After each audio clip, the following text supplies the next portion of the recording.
Saddle up your horses.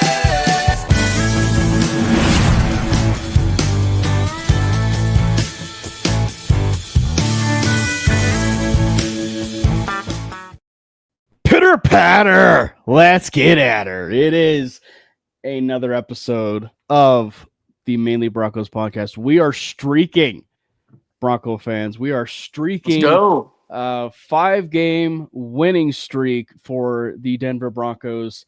I believe it's the first 5-game winning streak since 2023 that I can recall. And in fact, we'll talk about and preview that game.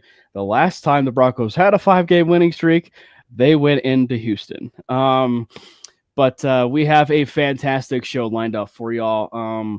We have a famous guest, or I should say, what once was famous, that kind of had to rebrand himself a little bit. But he's been on the show here. What is probably going on like 3 times now? 4 times now? Three, yeah. What was a name that was a household name going by Super Bowlin'. And John himself is on the program. John, welcome in, bud. Thanks, guys. Appreciate you having me, and it's always fun to talk about the Broncos when they're hot like this. I know, right? It's always great when you have games where it kind of even shuts up the biggest haters. Like a certain wide receiver who wears 13. It's kind of nice. It's kind of nice, to have a moment like that. So, how you doing, Jordan? You riding high? I know you're not feeling the greatest per se, but yeah, I'm still getting over my flu. But the Broncos game made me feel a lot better. But this team right now, it's they're pretty fun to watch right now. Yeah, they are super exciting. Obviously, we are going to be talking about the Cowboys game, and I assume with your synopsis, John, you'll talk about the Cowboys game, but just take us through your ride as a Bronco fan through these 5 games and the highs, the potential lows, just everything that we have seen as a Bronco fan, or through your lens as a Bronco fan through this 5-game winning streak.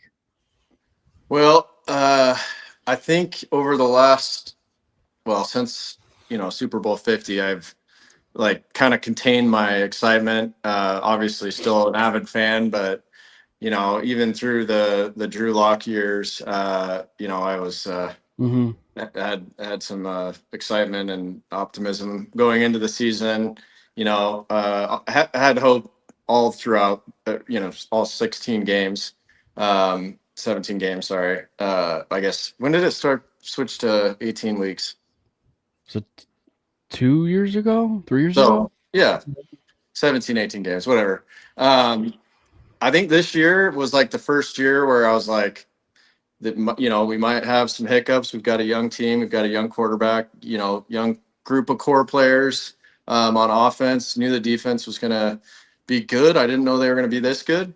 That defense is what I trust at the moment. But over the last 5 games, I feel like Bo Nix is kind of turning the corner, getting the training wheels off. And I think I think now, and especially after the bye, I think we're going to see the training wheels come off of Bo. And I think the playbooks, potentially might start seeing some of the Sean Payton trickery type plays, some fun stuff. We saw that, in the last couple of weeks, really, especially last week against Dallas. But I guess, fortunately, because some of these games have been a bit stressful, we have been doing a little bit of fall traveling. So I think, what game was it? The Chargers game. It was 2 a.m. where I was at. So to be fair, they lost that game. So Yep. I did watch the whole thing. The Bengals game, I only watched the last quarter because it was 4 a.m. I think. And we were leaving to the airport to head back home, so I missed most of that game. But it's been. I don't even think it's a roller coaster. It's just been great to see, and I think everyone, Jordan and Cam, you guys know I'm a Sean Payton believer, and Bo Nix believer, and it's fun to see it kind of come to to fruition. Despite the fact that I can at least vouch that in our text messages there was a point where you were unsure. Now, granted, to be fair, like for John and I, there was like, I don't know, like week 2, week 3. So it was early on in the season when John kind of had a bit of some pessimism. What game was that? It must have been maybe the Chargers or early in the New York game. I don't know. I can't remember. But yeah. There were a bit of some pessimism that was started to settle in, and not to troll John, I should say, but no, yeah, I do that a little bit, and I'm back to neutral again, so we're good. I just think that's like the best kind of synopsis of the fifth, like of the 5-game winning streak, because like this team just never really put a full game together. You would see the bits and pieces of the offense, you would see bits and pieces of the defense, and the defense at times they're playing far more consistent football, but like there was a game or two here and there where it's like, what's happening? Where they were don't break. I mean, that's what we've seen. Some big gains by the offense, and then they shut them down in the red zone, and it's not seeing as much. I don't think we've seen anything alarming as far as like a busted coverage or anything like that for a couple games. I guess the New York game, but at least it was pretty consistent in the Dallas game. Unless we'll probably talk about it. Unless you see Alex Singleton in coverage, we'll talk about that. But Jordan and John, let's kind of dive into this Dallas game, because that was the best amalgamation as a team for 4 quarters, and I find it funny because, and it's funny how we talk about a team, and we Bronco fans had it bad with the losing streak against the Kansas City Chiefs, and how bad we were getting owned by the Chiefs, or vice versa when the Chiefs were owned by us. Imagine being a Cowboys fan and not winning a single game in 30 years. And the reason why I bring this up is because we always talk about, like, during the week, so this is going to be a close game. Oh, this is going to end up being a little bit of a dogfight. And truthfully, it probably should have been a dogfight. But if you look at the past history, Jordan, like, of Dallas and Denver, the last 3 games, which like the 3 includes the one that just happened, it has been an absolute beatdown. Yeah. So really ever since the offensive showdown of Romo and Manning, it's been nothing but blowouts. It was supposed to be another offensive showdown. Bo showed up, but Dak didn't decide to show up. But no, on all seriousness, I mean, that stat, I think it was since 95 that the Cowboys really haven't beaten us. I mean, it's pretty crazy how like that's just every single year. Like even the Cowboys, like I've seen a couple of Cowboys fans on Twitter like saying like there's just their annual beatdown of just being beat from the Broncos and stuff like every 4 years. It's funny, but yeah, Broncos just have that. The Broncos have Dallas' number. I mean, even when we played at Dallas a few years ago with Teddy and Tim Patrick and all that, like I think we were underdogs, but like, and we came in, we just kicked their ass. So yeah, the Broncos just have the Cowboys number. It's pretty funny, but man, that was another beatdown. Yeah, the score of like the one that you're talking about doesn't feel like a blowout, but if you watch that game, yeah, it was a beatdown. That thing was a beatdown. Yeah. Yeah, John, like it's great. Like you and I were like less than 10. Like the last time that the Cowboys actually won a game. Yeah, that's very nice of you, but I was 13, so I'm an old man. But yeah, I'll take it. But that game I think was, and I think it really did start from that 4th quarter in the Giants game where you really got a chance to see the training wheels really come off, or I should say even the ceiling for how good Bo Nix really is.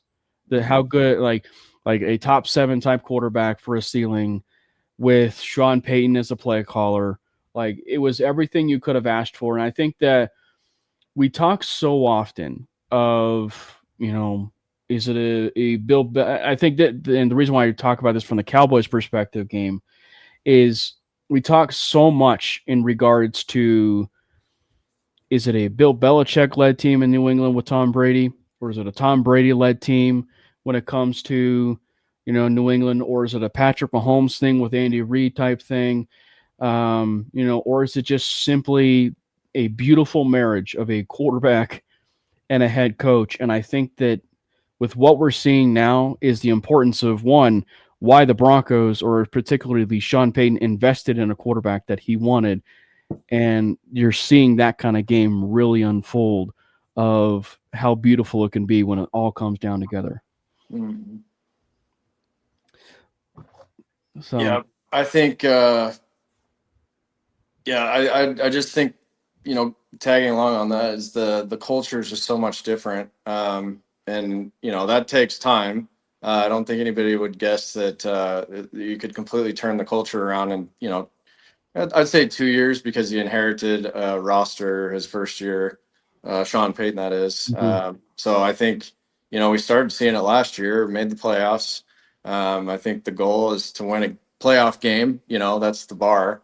And really just, I was listening to KOA, and they had Pat Bryant on, and man, just listening to that guy talk, and he's there to win and do whatever it takes. If that's blocking, opening up running lanes for running backs, catching third down passes, converting, that's very rare for a rookie to have that mindset. Mhm. And, I believe it to be sincere when he was talking about it with those guys. And he said that before in some of the pre-draft stuff. And yeah, I just think the culture is amazing. I think it's a great marriage between Peyton and Bo and Vance. And, I don't really know quite yet about the special teams unit, but we'll see. But yeah, everybody seems to be on the same page. Ownership too, Yeah.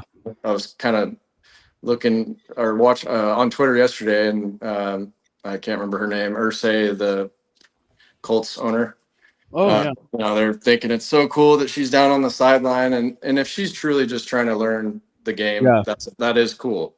But the minute she starts to do what her father did, or Jerry Jones or Mark, Mhm. Mark Davis, like it's just funny, and it makes me appreciate the hands-off football operations approach that our ownership Yeah. brings. Yeah. It's kind of one where, coming from a person who was at a job for 4 years and worked with a micromanager, Mm-hmm. to one where it's pretty hands-off on a hands-off approach. Mm-hmm. Yeah, it's one where I see both sides of it, but it's one where it's like, man, for my preference, the hands-off approach is undeniably my favorite approach. Jordan, one of the things, and John talked about your favorite ball player there for a second. One of the biggest things we saw in that game was Sean Payton's draft picks perform. And I don't mean just Bo Nix, right? Like, that's the given. We saw Pat Bryant show up. We saw Marvin Mims at times show up there out of the backfield. We saw RJ Harvey kind of become a little mini Jahmyr Gibbs in that game against the Dallas Cowboys. We saw Troy Franklin really kind of emerge. Obviously, Cowboys defense is, pretty bad. I mean, it's like, molded Swiss cheese. Like, I mean, like, it is pretty bad. But Franklin had himself a game, and so like the rookies and the first, second year players really kind of came to play. So if you could just for once in your life finally get a chance to praise Pat Bryant, that would be great. I mean, he had a nice touchdown grab. I mean, there's no denying that. I mean, listen, I think I even had him projected higher than what his actual pace is right now. So I know I'm labeled as a hater, but right now he's not even fulfilling my low expectations of him. But no, I mean, he had a nice grab. I mean, it was perfect ball, perfect catch. It was a thing of beauty. Like the draft picks were great. I mean, Jahdae Barron finally getting his first interception, and actually a very crucial 2-minute drive where the Cowboys can't go down and at least kick a field goal and at least still be in the game. Automatically gets wiped out with a Barron pick. It was perfect. I mean, everybody in that rookie class showed up. It was great. A questionable throw, obviously, by Dak, but it was one where it was really great to see, and that's a theme, John. Like maybe to kind of touch on like the big positives of that was so much was coming into this game of the offense of the Cowboys, and what happened? Arguably the best defense in football turned the best offense in football into the 2015 Carolina Panthers. I mean, it was really bad, and like it was a bad outing for Dak, and it was definitely something to see, which is probably like numero uno for that Broncos defense, was trying to shut down Dak and getting him in the backfield. Mm-hmm. Yeah, that I think, I think going back to like what you said, Sean Payton's picks, I gotta tip the hat to George Payton as well, for a guy that's gotten a lot of hate through some pretty rough years, maybe deservedly so, but some of those picks that he's been involved with are starting to pay off now. And just getting out of the Russell Wilson, situation. I mean, they've handled that really well, and it'll be interesting to see if they value draft capital or if they're going to trade for anybody before the deadline. When you look at that game and you look at the game against Dallas, and I'm sure you had the fine pleasure to rewatch the game as well. When did it really just kind of click for you that this is just another beatdown? I mean, it seemed pretty early for me. I guess probably second quarter just seemed like things were rolling after Bo's pick. I mean, everything was kind of rolling our way. The defense was playing well, and Bo looked sharp as hell. And that's, I mean, I know it's talked about frequently about his ability to just move on, and not let, I still don't understand, or I guess, I haven't heard anything about what he was trying to do there. I've seen, he was it was kind of a no look situation. That was just stupid, and he got over it and came out and balled.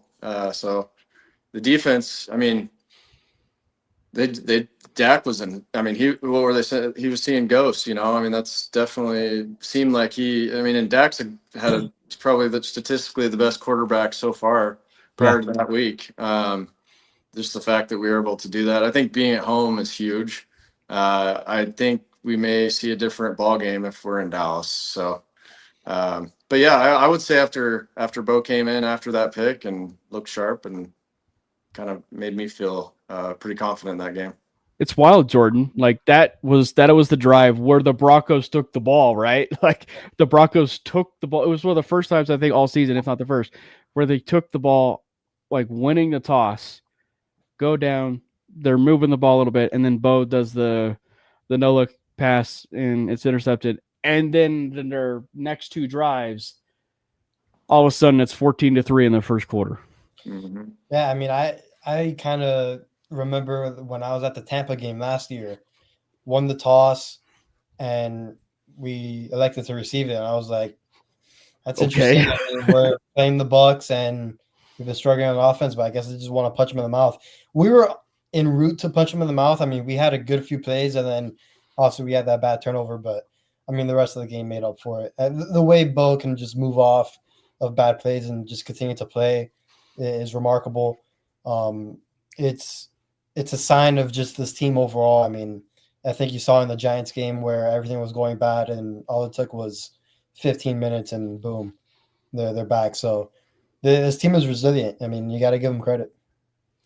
And I think the difference for me, sorry, Cam, was finishing. That game was out of hand throughout the entire course of certainly the second half.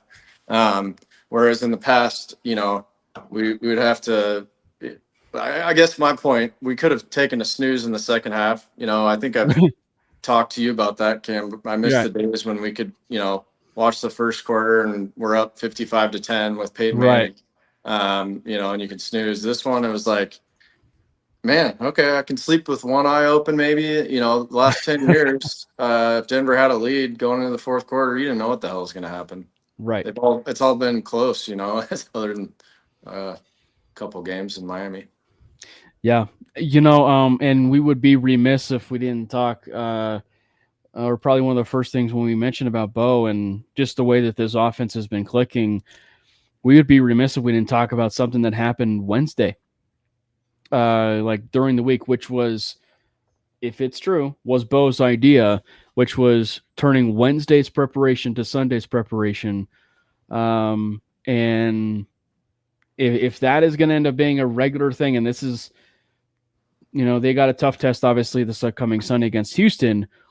But if that's a regular theme where you're seeing the offense really put together its Sunday preparation, which, I mean, they should be doing any Sunday preparation at any point, I would imagine, during the week. But if that's going to be a theme going forward, I would venture to guess that is a massive step in the right direction for this offense, and more in particular, I know we're bringing it up ad nauseum, but like just it mentions about the chemistry for this team. It does so much wonders for the chemistry of the team.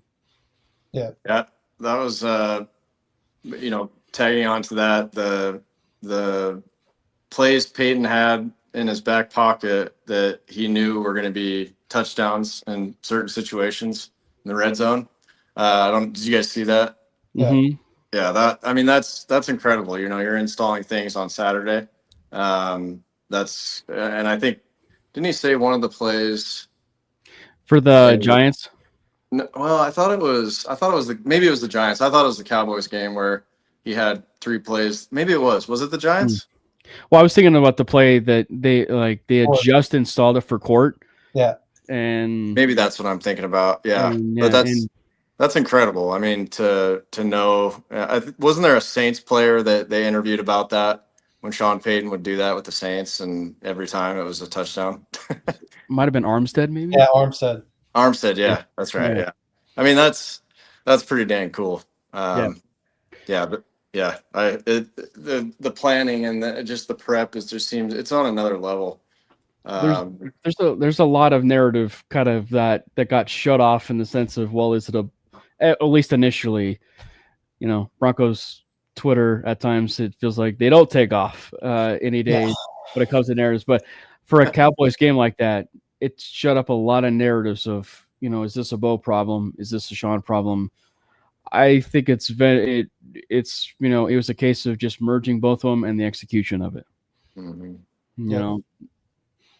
But what were the keys? Some of the things for you, Jordan, aside from Pat Bryant doing the very lovely Mile High salute, on that touchdown catch, if you will. But what were some other things that stood out for you? I thought Troy Franklin looked great. I've always been a big believer in Troy. I know there's been a weird up and down with him with the fan base, which to no surprise. But I mean, we got to keep feeding Troy. Another one of our receivers that are dynamic with the ball in his hands. And listen, I know this wide receiver room where it's ironic because when you tell people that they need to add another wide receiver, they agree with you. Yet when you mention how, some guys need the ball more, they kind of like, it would be kind of like contradicting to that standpoint. Like what I'm trying to say is like Marvin Mims, I know he got concussed at the very end, but again, he only played like 30% of the snaps, which in my standards, that's mind boggling to me. Troy needs to get at least 8 targets a game. You got to get your most dynamic players the ball, and you got to get them within the game plan. I know Sean Payne loves to sub guys in and out, but there needs to be a rhythm within the receivers. And I think when you get Troy into that rhythm, he's a really good player. So I love the way he played against the Cowboys. And I know the secondary was banged up and all that, but I thought he played great. Yeah, Troy's funny, John, because it's like it's a weird one. Like on the surface, like he's still having his drop issues. But if you look at it on the year, he's projected to have 800 yards receiving, which they haven't had that kind of production as a wide receiver too, since Emmanuel Sanders and Demaryius Thomas. Like they have not had that kind of production really, since those kind of days. And so to finally get a chance to see what we're seeing with Troy, which is the explosiveness and possibly route running. I saw a stat the other day that was he's top 5 in yards after catch per reception. Yeah. In the NFL on 50% attempts. That's like tied for Jamar Chase. Like that's just it's crazy. And I mean a lot of that I think is a fair amount of screens and everything, but like they're making a priority to get Franklin at least a little bit more involved. Yeah, and that's, I mean, after a little bit of a difficult rookie season to come back from that and get ready in the off season, come in and be a huge part of this offense.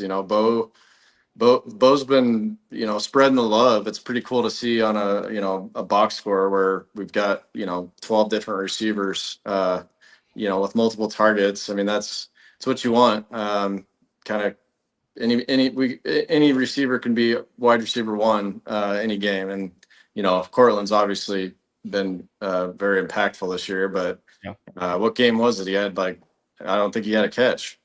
That was 3 weeks ago, maybe it was the not Chargers game, maybe I can't remember. But I mean, it's nice to have an arsenal of wide receivers that with the exception of the drops from Troy and even Cortland. I think has Cortland had more drops than Troy this year? I'll have to look. Let me see if I can call it up. I want to say Troy has maybe 4 drops. Yeah. Cortland's got several, but I mean, give Cortland crap all you want or shit, whatever. Sorry if I can swear on this. Yeah. He's so, when it's crunch, when he needs to catch the ball, we need to convert a third and long. I mean, that guy is Bo's favorite target, right?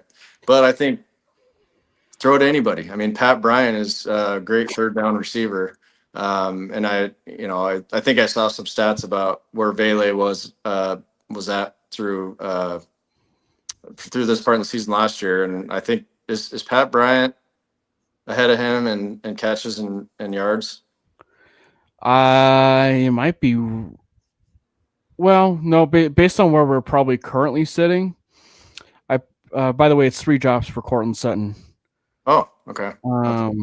Anyway, yeah, I think that the wide receiver group's great. It's just seems like the chemistry is there. I mean, those guys are definitely on the same page. I think that's a huge difference for us this year. Let's see. Pat Bryant is at 86 yards on the year, which is a little bit less than I think Bailey, because there were Bailey had I was thinking what he's done this year with the Saints. My bad. It's better though, because I think Bailey has 36 yards or something, or so it's still better. But no, it's just I think that it's a weird conversation, because it's to what you were talking about, Jordan. It's it isn't so much the fact of we hate the wide receiver room either. Because when I'm saying I'm fine with the wide receiver room, I am fine with the wide receiver room. But it's would I be upset if the Broncos went out and I see Victory Lap even mention Garrett Wilson, right? Would I be upset if the Broncos did the unthinkable and brought in Garrett Wilson and be upset? But no, absolutely not. So or even a Chris Olave, I just think that it's one where it's where I'm so fine with it is you are starting to finally get a chance to see development. And that is at least pre-Sean, and even at times even for George, and a lot of that was actually more to the staff and everything was developed or underdeveloped. You didn't get a chance to see that. We probably had an ideal wide receiver room at the time, of Tim Patrick, Jerry Jeudy, Cortland Sutton at that time, we could just rarely see it because it was not developed properly, right? And so we are finally getting the chance, it seems, to see development of guys like Franklin in year 2, Marvin Mims take a little bit more of a step in route running. I think that's probably like the most impressive part is like you're seeing him take a little bit more of a step in that route running. And so you're seeing guys, Bryant's probably in that Franklin tier for year 1. And then in year 2, we're probably going to see a little bit more of that jump for him in year 2. And so it's just like that exponential growth for a team where they had 86% turnover, positively, I should say, like, is a good thing. Mm-hmm. Yeah. I mean, my whole thing with the wide receiver room is, I mean, I've spoken about how I don't think Court is a true wide receiver 1, but he has shown flashes of it. But it's more so getting the ball to your most dynamic playmakers. I'll keep saying it, but it's been too inconsistent on a game-to-game basis. Like, there's no reason why Court every other game has like 1 or 2 catches. There shouldn't be a case where Troy is only targeted 4 times and Mims has 1 catch. Like, we need to get those guys the ball on a more consistent basis, and I think you will see a true outlook on that wide receiver room. Yeah, and no, I was going to say, and like you're seeing so much of a balance for an offense this year that you didn't see in years past, and I think that, John, kudos to Javonte for having a good year with Dallas, right? Like, kudos to him.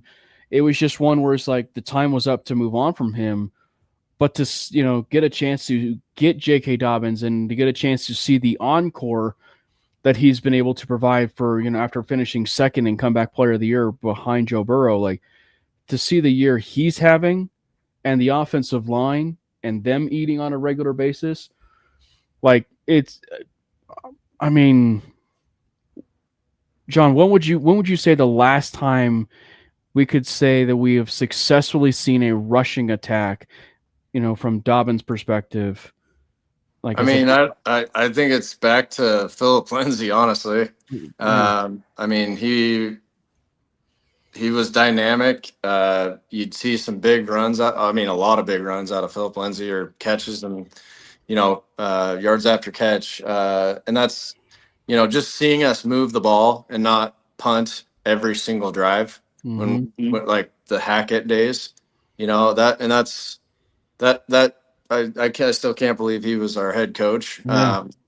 Sure, he's a nice guy, but that's the problem. He was too nice, and we can get into stories later, but about the culture there, it's just like he's trying to be everyone's best friend. And I think that's when you become a boss or a head coach, if you're not seasoned and haven't been trained well, taught well, that's how you're going to be, right? You want to be the cool guy. You want everyone to give you an A on their review of you to the ownership group. And Sean Payton doesn't give a crap about that. But I think it'd have to be Philip Lindsay. Had some flashes from Javonte, and I agree with you. I'm glad to see him succeeding in another offense. But yeah, J.K. Dobbins. And I was skeptical. I was excited for the potential, but obviously with a couple of the free agent signings, all of them, I think this last offseason, they all have injury history. But man, he's the real deal. Just patient, he's kind of reminds me a little bit of Le'Veon Bell, where he'd just kind of sit behind the line until he found his running lane and let things develop. You didn't, Estime would just burst right through, the line and not have any idea where the hell he was going. And I Dobbins and Harvey too. What an awesome game for him Sunday. I just think that the explosiveness and the 1-2 punch those guys provide, and getting Bidet involved. I mean, he's kind of been pretty solid. I think he's had, showing some flashes as an RB3, and it's a great trio. Yeah, I can't take credit for this because it was Andy. But he said Tyler Bidet was doing the Ashton Genty, Michael Myers stuff during the game, and it really did dawn on me. And all of a sudden, he shared a screen grab of it, and he was starting to do the Michael Myers Genty pose in the backfield. That was kind of funny. I didn't notice that. I'll have to watch it again. Yeah.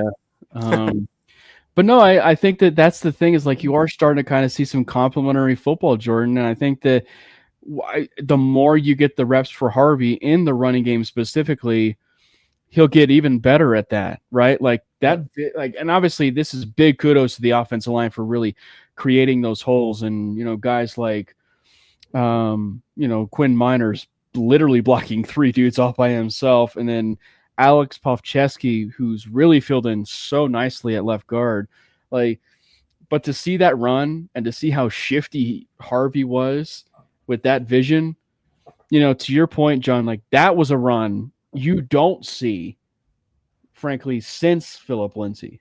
Mm-hmm. Yeah, no, that's what we've all been talking about. I think even some people were suggesting 5 years ago, bring back Philip Lindsay, and I wasn't ready to go there. It's kind of a one-hit wonder, and it just worked well with the line and the team that we had at the time. Because as you all witnessed, after he left the Broncos, he really didn't do a whole lot. So yeah, it's great to see.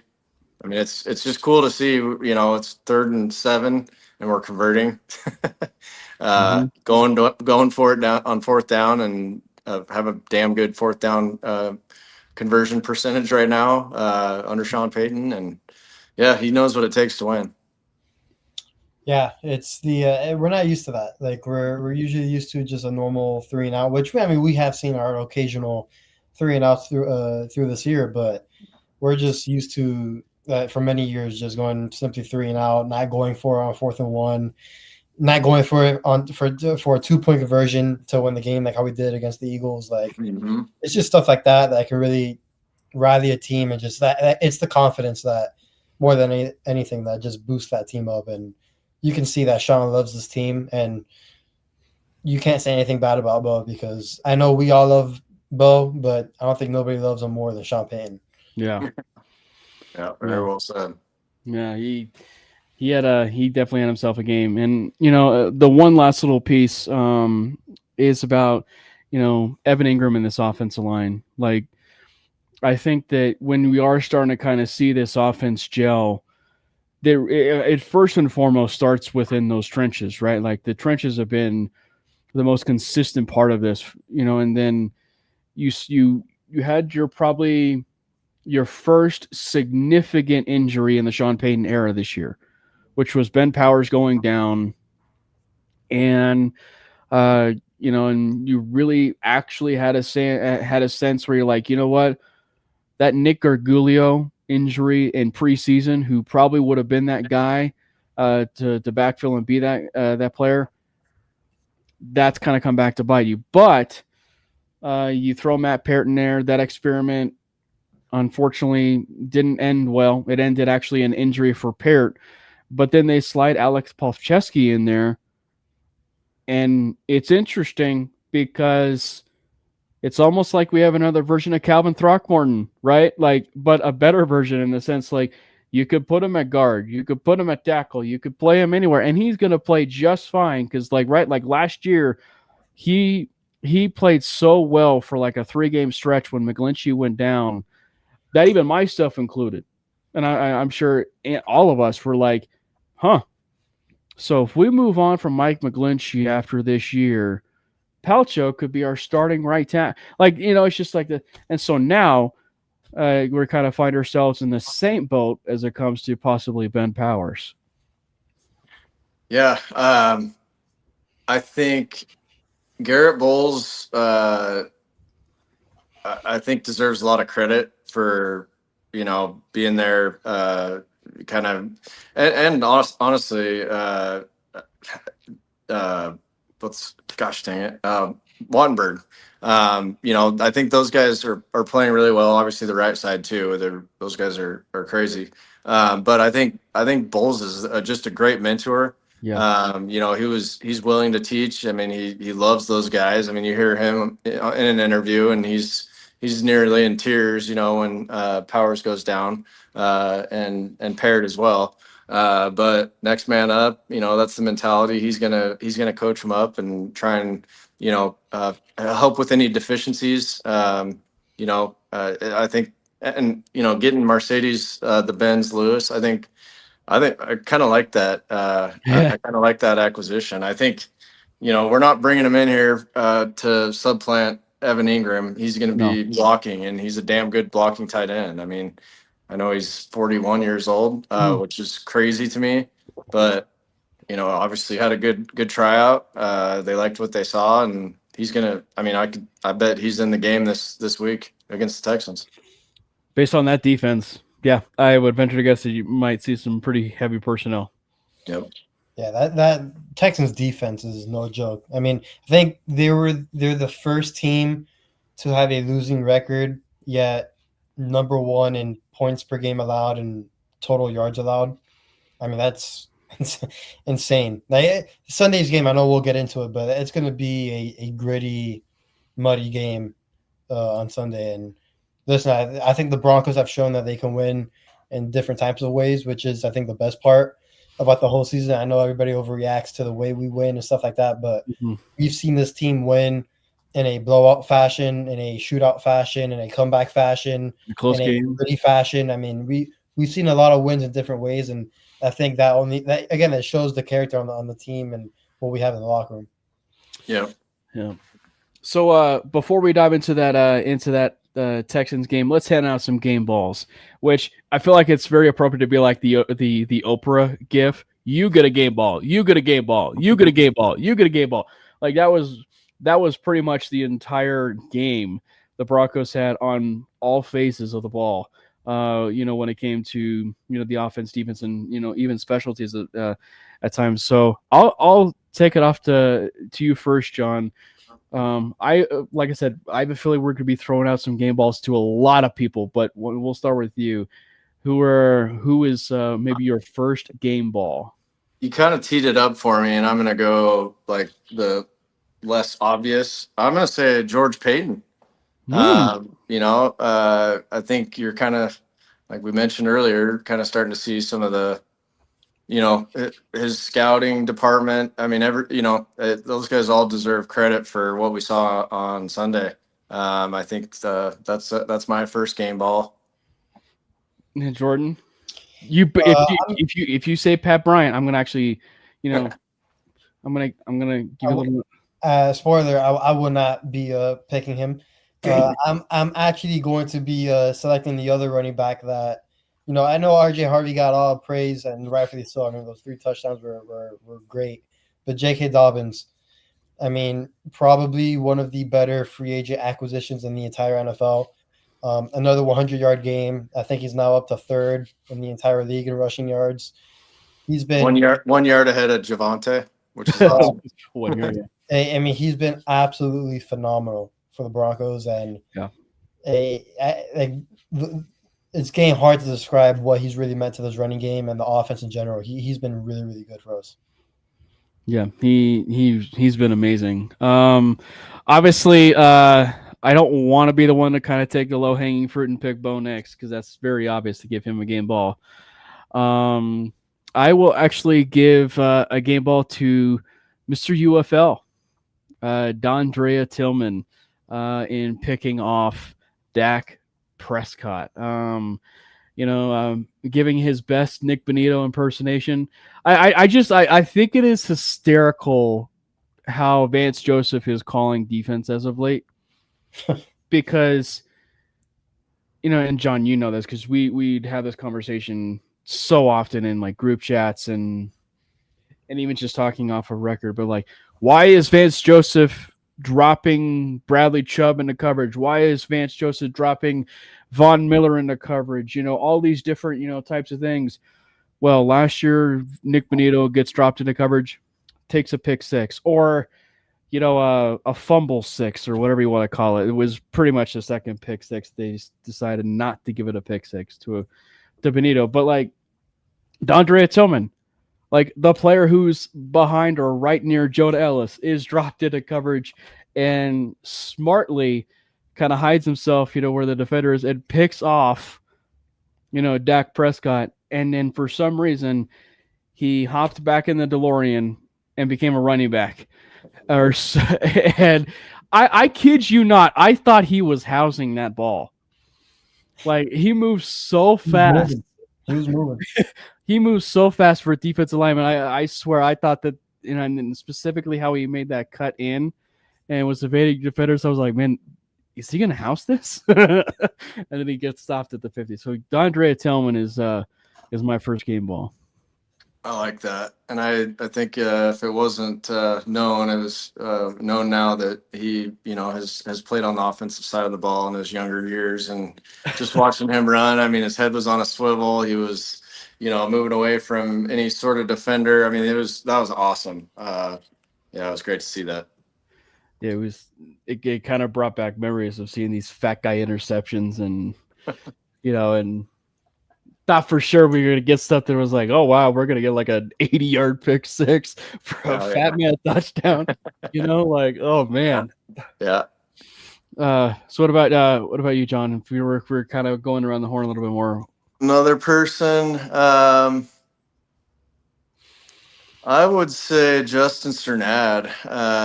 Not just in that game, but I mean, I think he's going to make the decision difficult whether he's starting alongside Dre Greenlaw or if it's Singleton. And I think I know the answer, but I hope it's Sternad. I don't see them benching Singleton, but yeah, Sternad has earned some valuable playing time. And if Singleton starts and, Sternad comes in and starts the ball, that might be the perfect scenario for him. But I think he's had a really good year and totally exceeded expectations. Yeah, it kind of felt like he started out rough, like at the beginning, but then these last 3 weeks, like if you were to tell me a linebacker like Sternad has 3.5 sacks and an interception, it's like, I was like, do we bring Cody Barton back? Yeah. The other one is Huff. I mean, that dude is so fun to watch. Yeah. He is like, not just the hair and the ethnicity, but he reminds me of Paul Malu. Like, yeah, he's flying all over the field. He's involved in every tackle, and not just involved to look good on tape.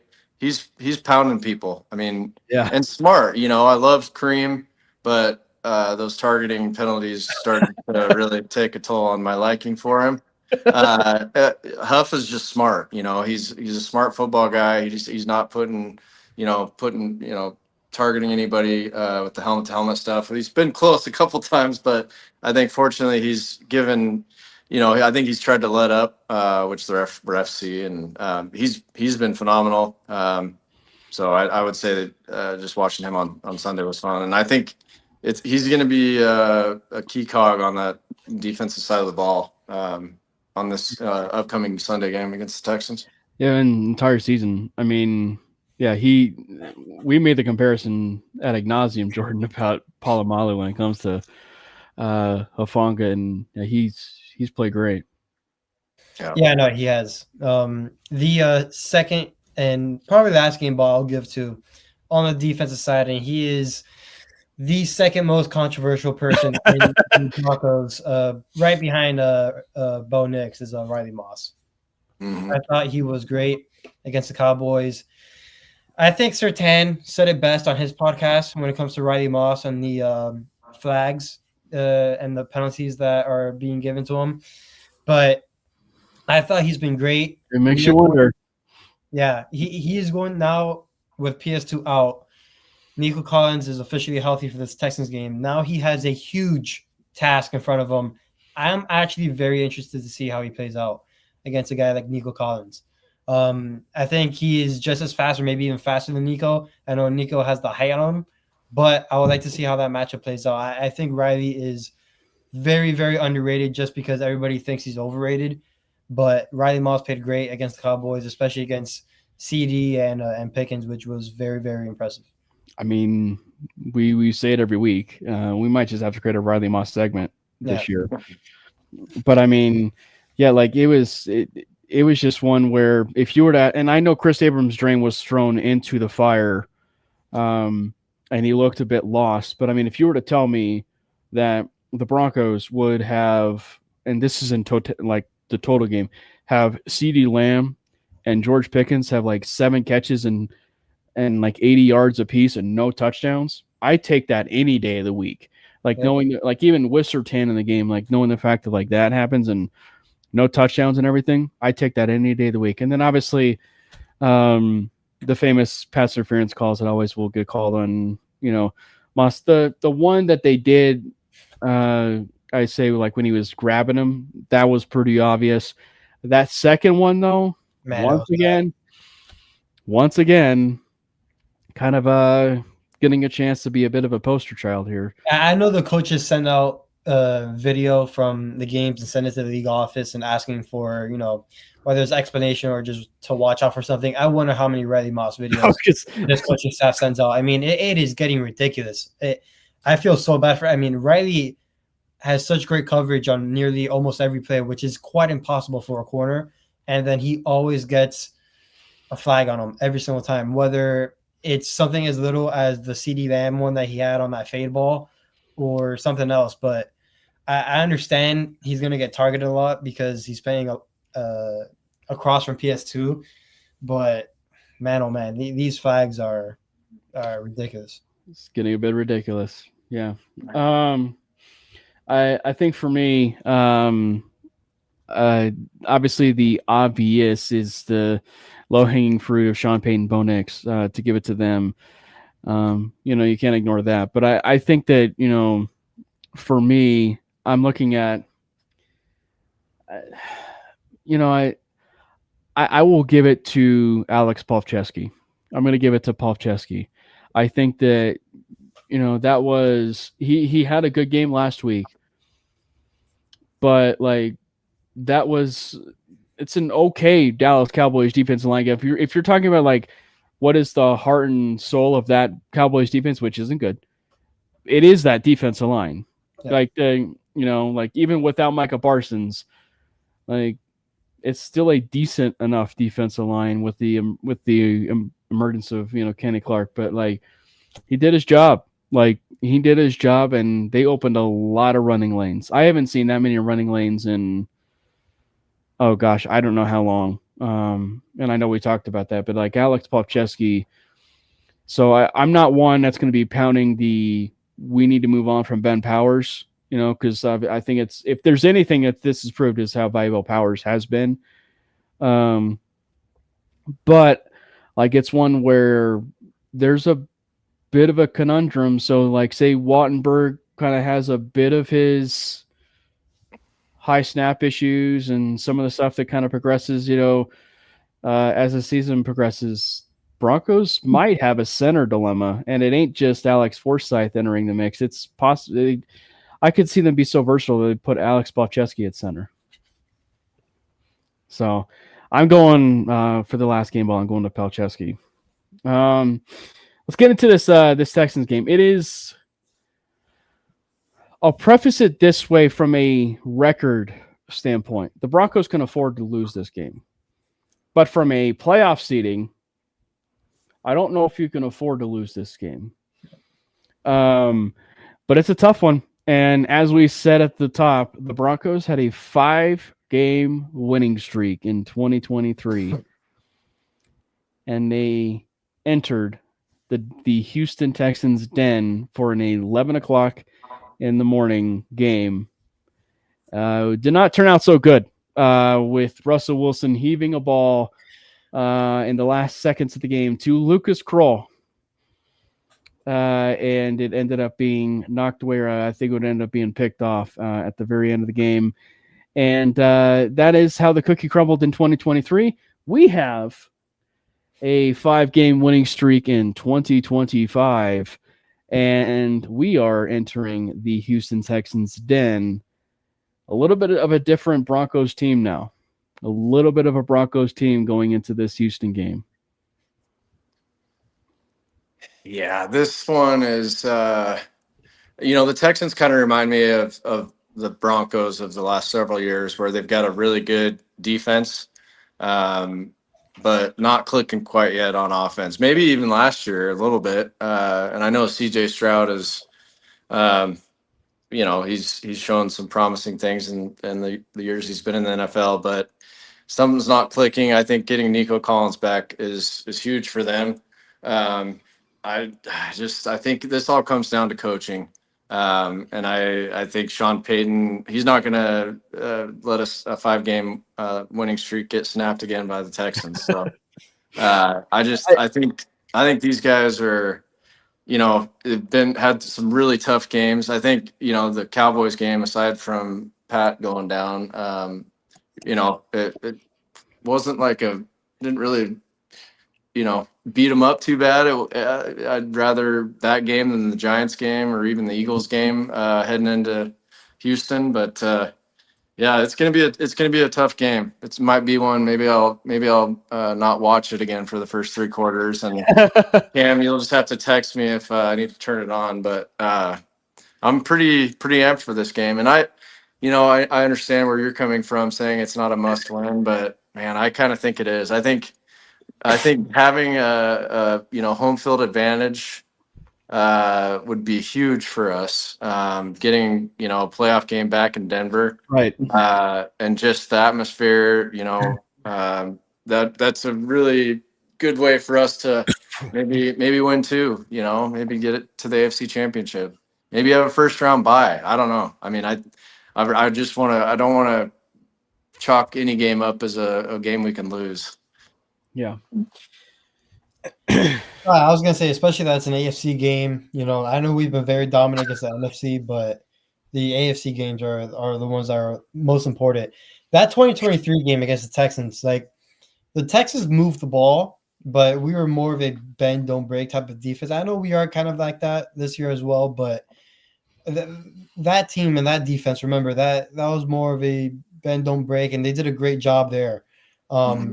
Offensively, I know we had 17 points and did not convert a first down in that game, but we also had 3 interceptions in that game. So, and again, it was a 1-score game, and it took to the very final play where Russ decided to throw to our practice squad tight end. I don't see that happening on Sunday. I do see it being a muddy game, but I don't see us turning the ball over 3 times. I don't see us not converting a first down like how we didn't do in 2023.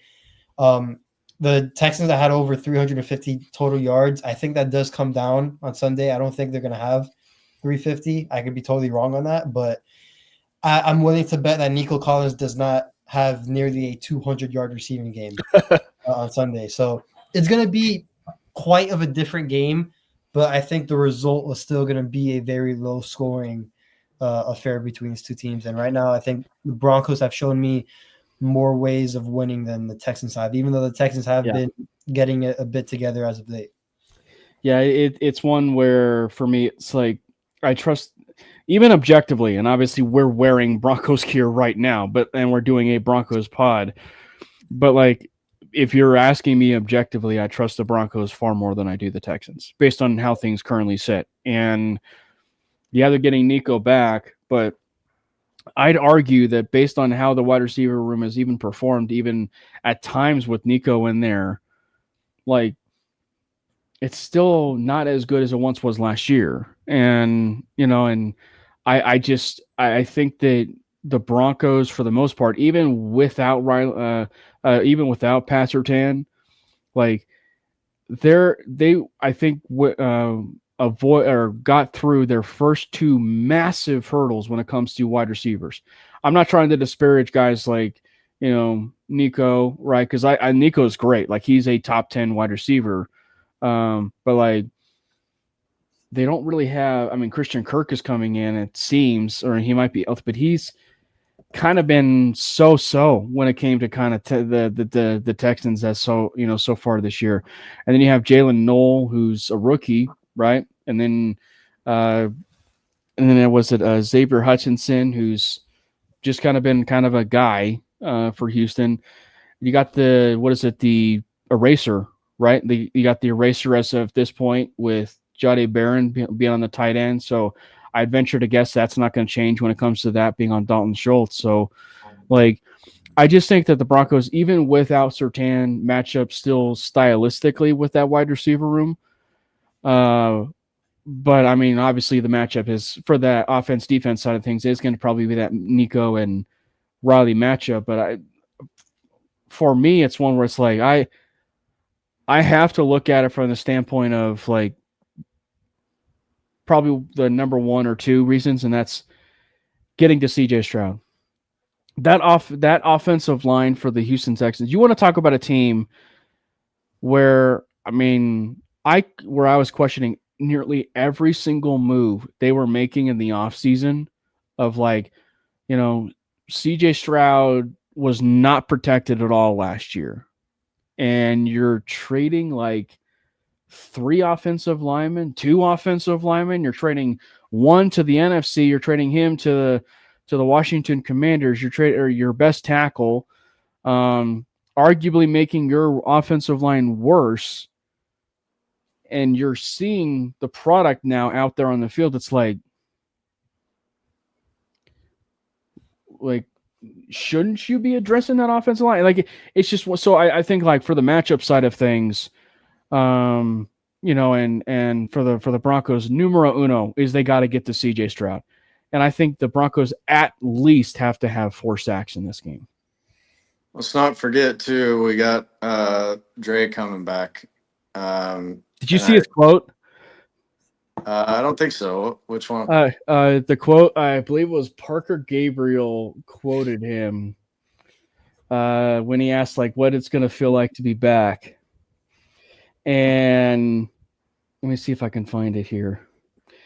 Dragos said, yeah, it was tough to watch in last week suspended after finally making it back from injury.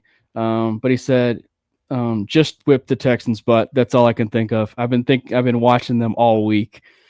Yeah, like yeah, and that I mean, you can't replace PS2, and I think you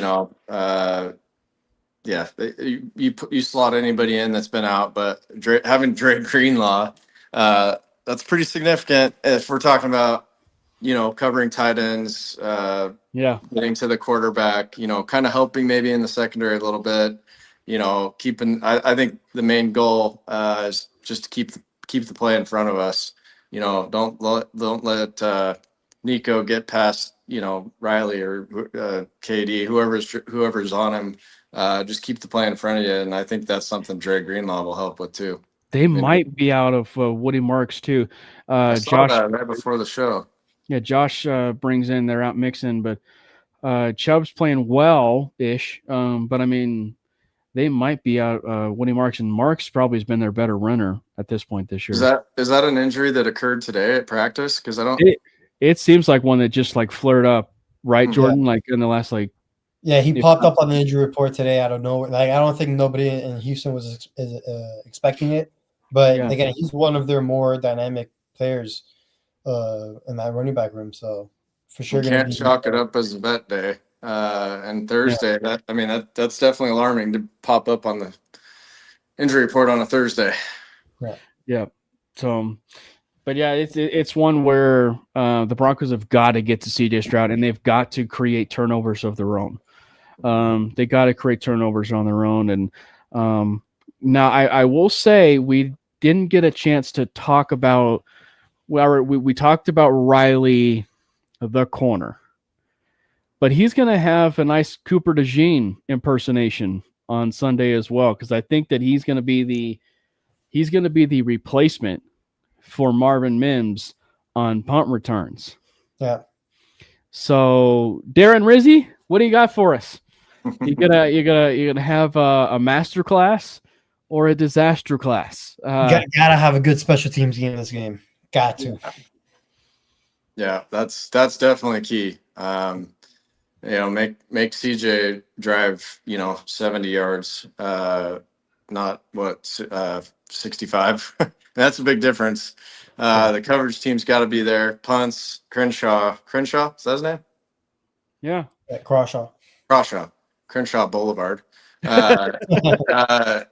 I think he had not he didn't have a great game on Sunday, but he's had a pretty good year, especially after the camp practices and preseason. I was a little bit nervous about that, questioning that pick, but which is so funny, by the way, because like Darren Rizzi's had kind of a rough year, specialties had a rough year, but who's the one person who's had a great year? yeah, Clutter, yeah. I think missing Mims is going to be huge, though. I mean, it's so fun to watch him return punts. He's fantastic. Just even Sunday, just making things happen, and it's just again, kind of like J.K. Dobbins, the patience, and just really, seeing the field so well, escaping pressure. Even if it's 10 yards, I mean, that's 10 yards is huge on a punt return. I don't know what its average is, but I think it's over 10, isn't it? Yeah, I would venture to guess it's pretty close. Yeah, but like 10 on a punt return is 20 on an actual run. Like it's almost double, because it goes to show you when you can flip field position like that, it matters. So Riley, I think it's going to be interesting to see what they ask him to do, because. And I think he did it a few times at Iowa, but he wasn't like a Cooper DeJean, right? Like, because Cooper DeJean was pretty special, when he was back there doing punts and having punts. But I wonder if this is just going to be a case of, look, take the safe route. Kind of like what the Broncos did with Walker, right? Like the 1 year, like just fair catch it or just catch it, and that's all we care about. I do wonder if they maybe give RJ Harvey a chance back there, because we've seen him on the kick returns. I don't know if this week they gave some reps to Harvey. Be a lot of pressure. Just because how, again, we've seen him with the ball in his hands. I mean, arguably probably our most dynamic. So, yeah, it would be interesting to see who's out there. I think it will be Riley, but I would not be surprised if we see RJ out there. Troy Franklin. Just throw speed back there. I could see a little trickery too on a punt return, because we haven't done anything like that in a while. Yeah. If they have something up their sleeve, just with Riley, not being as dynamic as obviously Mims, maybe they got some trickery up their sleeve. Maybe, or I know we talked about Riley. They could do a duo backfield. That's what I'm saying. Yeah. To where you have Riley and RJ, and it's one where I think, what was it, the 1 year? It wasn't like a reverse, but like it was a special teams unit where they faked out the punter and the entire unit, and he kicked it to the side where he didn't even know that there was a guy on that other side, and he had like a clear lane for a touchdown. Was it Tavon Austin or something, like? And he just had a clear lane, on the punt return. I think Hecker punted it or something, and the guy was just like streaking down for the punt return. So I could see something, just them being maybe a little bit more creative on it. I could see that. Yeah. Or does RJ Harvey throw the ball? Do a lateral, yeah. Hey, he's already lined up with the pistol. So do a triple option on the punt return. Yeah, a little Statue of Liberty up and pitch it to Garrett Bowles so he can get his touchdown. Yep. So what is the score for this game? I know, Jordan, you said it was going to be close, or you think it's going to be close. Yeah, I do think it's close right now. I just see the Broncos in such a momentum. I know it's a 1 o'clock game, and Denver usually doesn't have or tend to have good games and 1 o'clock games, but I think this is just different. This team is different. Again, I know the Broncos are on a 5-game winning streak, but they are due for a loss. I just don't think it's going to be this game. I think the defense of the Broncos are going to carry here. Again, low scoring game. I have the Broncos winning 20-19. 20-19. I think the other side of this too, if I'm not mistaken, is I don't know what the wins and losses are, but the Broncos, John, help me, like there also seem to be a better like early game slot team now. Yeah, too. no, and Like, that's I think we played the what night Eagle- game did we have before we went to London? well, the Eagles were 11 o'clock. So what we played the Bengals? Was that a night? That was a Sunday night game, right? Your Bagels, yeah. Yeah. Yeah, and then traveling to London, right? Wasn't that the Mhm. London game after that? And Yeah. then playing the Eagles at 11 a.m.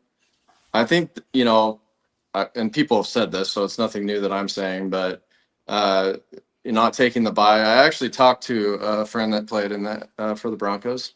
I was actually talking to Mike Purcell about that, and he just said Peyton's a madman for that, but also mentioned under the same breath that it toughens the team. It gets them ready for situations like this where they've got to be able to play in different atmospheres, different time zones, travel. Be prepared. I know that one thing that the Broncos are big on, especially Sean Payton, is nutrition. Getting proper sleep. I mean, when I came back from Italy, I know I'm not a trained athlete, but that time change kicks your butt. I mean, it took me 2 weeks, to get ready, and I'm not doing anything nearly as physically active as these guys are. Obviously, they're younger, but just everything is just seems to be firing on all cylinders. Just and it's as simple as nutrition and sleep and yeah, I think that's going to be that's kind of changed the way that I see our 11 a.m. 10 a.m. Central kickoff. And I agree with all the points you guys have mentioned so far. I think I also see a low scoring game, and I had it at 18-16 Broncos. The score got me. Yep. Oh, the score got me. I don't know what I would do for an 18-16 game. As long as it's a Bronco W, that's kind of like that's all I care about. But with no It's leverage, gonna be ugly. So I could care less how we win this game. I don't care what's gonna be said on Twitter. I just need to come out the win. Yep. Yeah. And Bo may throw for 110 yards. And the running back room might have 250 yards combined. I think that's how we got to control the clock. Keep our defense off the field. Put them in and pin them back. If we do have to punt, which I think there will be. I think Crenshaw Boulevard will be able to redeem himself. But yeah, I think it's just going to be a defensive battle. And after we've all said that, it's probably going to be like 35-14 Broncos. But no, I think it's going to be a good game to watch. 18-16. I will say the defensive games are weird. And I've seen too many They're big stressful. I want to fall asleep in the second half, Cam. Yeah. Well, it's one where it's like they're bizarre to where like I watch a lot of Big Ten games where it's just like I've even seen games where like it has been a defensive juggernaut game, and then the last possession for the offense where it flips on a dime and they win like 27-17. I can still see that being a thing. I have it 20-17 Denver, but like I can see it to where it's the last possession game and the Broncos go down with, right at a minute left or something, and they get that touchdown or they get that like field goal or something to push them right over the top. Scoop and score or pick six. I think we're due. Yeah. That is probably something we actually didn't get the chance to talk about is like the Broncos in the last couple weeks for not having the turnover bug. They've had turnovers the last couple weeks, and that might be something to kind of monitor there for a little bit. Besides Crenshaw Boulevard, I think I could see Bonito having a multi-sack game. I think he's 2.5. Yeah, I think he's due. Again, I kind of had a slow couple games, but I think they're not going to be able to stop him. I mean, their line. I think that's what it's going to come down to. It's going to be our secondary and their line, who plays better, their offensive line, I should say. And I tip the hat to our guys. I think the secondary. I think Brandon Jones and Huff are going to be integral, and I think they're up to the task. Those guys are both studs. Yeah, it's a vastly different defense the Broncos have had. I know they were good, but it's a vastly different defense than what the Broncos had in 2023, and it's gonna be a fun game. It is gonna be a very fun game, and hopefully it is a Bronco win. I think it is gonna be a Bronco win, but yeah, it's gonna be an absolute blast. John, thank you so much for hopping on with us. For anybody that got a chance to watch the stream, make sure you hit the subscribe button for the MHRT Network page. And we are pushing for 2,000 subscribers by the end of the year. It's going to be a little bit difficult to get there, but I know we can get there, because if not, we're going to do the exact same sort of thing next year. Can we get to 2,000 subscribers in 2026? But hit the subscribe button. Also, we have a YouTube channel for Mainly Broncos, so hit the subscribe button for Mainly Broncos on the YouTube side. We also have a whole bunch of short form. And we do a bunch of stuff over there on Instagram. We do a bunch of stuff over there on TikTok. Also, YouTube shorts are posted there as well over at Mainly Broncos. And yeah, we actually have gotten quite a bit of some popularity as of late, I would say on TikTok on some of those videos. One, of course, being when Drake May is having all the publicity for being MVP. And if Bo Nix puts together these good games, these next 3 games, some uncomfortable conversations going to be had in the national media. That's all I'm saying. Oh yeah, Super Bowl and might change his handle. That's right. Yeah, you might be. Might be back to Super Bowl, and I should say. I was going to say, why aren't you? Just Johnny Bolin got in trouble for something, and I can't remember what it was. And I was like, I can't support this dude anymore. It was, I mean, he's always getting into trouble, but it was something like pretty bad. I was like, shit. Okay, I've been meaning to tell you the story. So, granted, nothing like was crazy or bizarre, but like Johnny Bolin is also like one where he's also hard to not miss. Mm-hmm. And my dad and I believe my mom were in the PGA Superstore in right off of Arapahoe Road. And Arapahoe Road, where that is, the PGA Superstore is close to right the Dove Valley, the Broncos training facility. But we're in there. We're in the line, and I see this guy walk in, slides on his feet, long hair, and he's got kind of like the distended belly, and it's like he didn't shower, but and I'm looking at him, it's like this guy's got the appearance of Johnny Bolin. I didn't say anything, but it was just like I kind of did a little bit of double take. He looked at me, I looked at him, but it was just one of those things like, I think I know you. I'm not going to say who you are, but I think I know you. And it was, so yeah. That one surprised me because I do think he plays quite a bit of golf. And the physical description that you just narrated for us to a T. Well, it just didn't look like he showered. He had like a white T-shirt on, like a white undershirt on. We need him back on Instagram because some of those videos were just insane. Speaking of Vance Joseph, there's a famous one with Vance Joseph. Yeah, he was a gangster. You are. Yeah. Oh man. Again, John, thank you so much for hopping on. Make sure you do the work, follow the work that he does over there on X Twitter.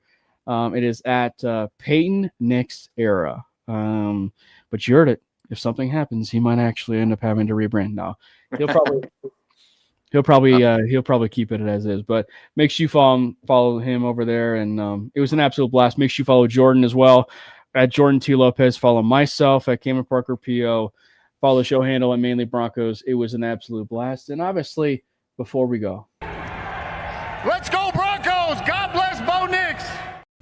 Fast lane when I pass in the street, bag of money in the passenger seat.